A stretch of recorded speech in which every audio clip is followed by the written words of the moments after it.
Well, thank you very much. On this Good Friday, Christians from all around the world remember the suffering and death upon the cross of our Lord and Savior Jesus Christ. And Easter Sunday, we will celebrate his glorious resurrection.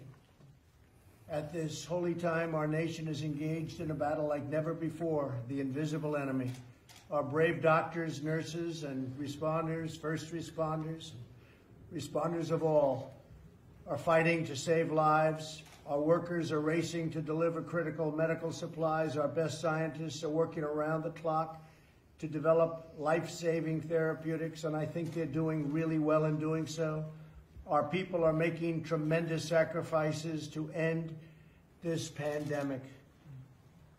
Though we will not be able to gather together with one another as we normally would on Easter, we can use this sacred time to focus on prayer, reflection, and growing in our personal relationship with God, so important.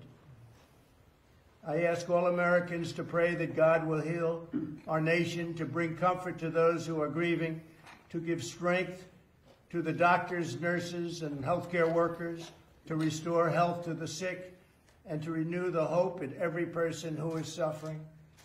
Our nation will come through like never before. I thank the many families who have prayed for me and for my family, and your prayers are felt, and I am forever grateful. I'd like to thank our great Vice President and his wonderful wife, who we all know very well, Karen, for the incredible job they do and for their service not only to the country, but for their service to God.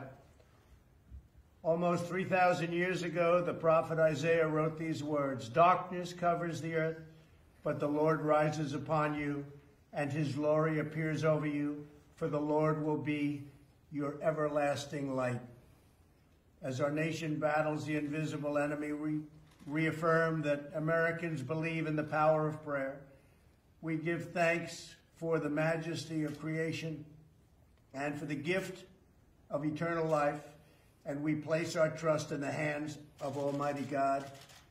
I'd like to just wish everybody a very happy Easter. We're going to be celebrating that very, very special day, and it's going to be hopefully a very good weekend and a very productive weekend.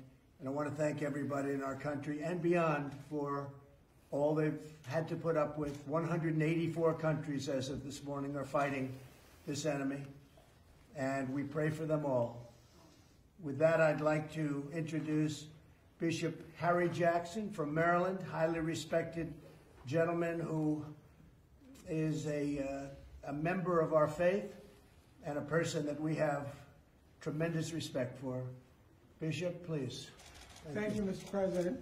First of all, let me say thank you for the job you're doing, you and the Vice President, to protect our nation.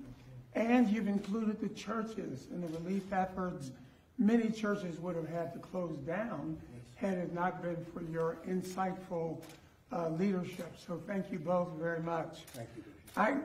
Good Friday, as we prepare to pray, is one of the darkest days in the Christian faith, in that Christ stood in substitution for our sin. But the resurrection is our victory. But it parallels with the Passover. I'm going to read 2 verses and pray out of them about what we want to have happen. We want this plague to pass over. We want everyone in America to be saved. Psalm 105 says, "He brought them out with gold, silver and gold, and there was none feeble among his tribes." Verse 39 goes on to say, "He spread a cloud for a covering and fire to give light in the night." Let us pray. Lord, let the death angel pass over. Let there be a mitigation of this plague, this disease. Let medical science come forth. Lord, let us come out with a thriving economy. That silver and gold spoken of in that passage, let it be our portion. And then, God, as we face other challenges in the future, Lord, cover us with a cloud by day and a fire by night.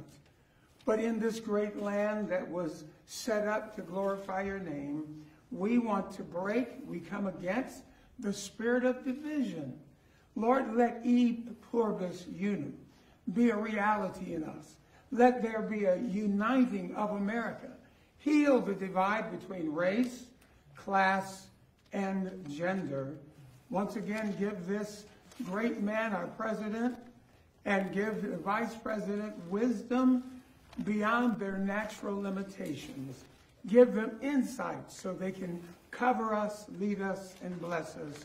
We bless them and America in Jesus' name. Be encouraged. Hope is on the way. Amen. Thank you, Bishop. That's beautiful. Thank you, my friend. That was a great honor, and thank you. And thank you all. And have a great Good Friday, and we're going to see you in a little while. And also, if I don't see you, have a great Easter. Thank you very much.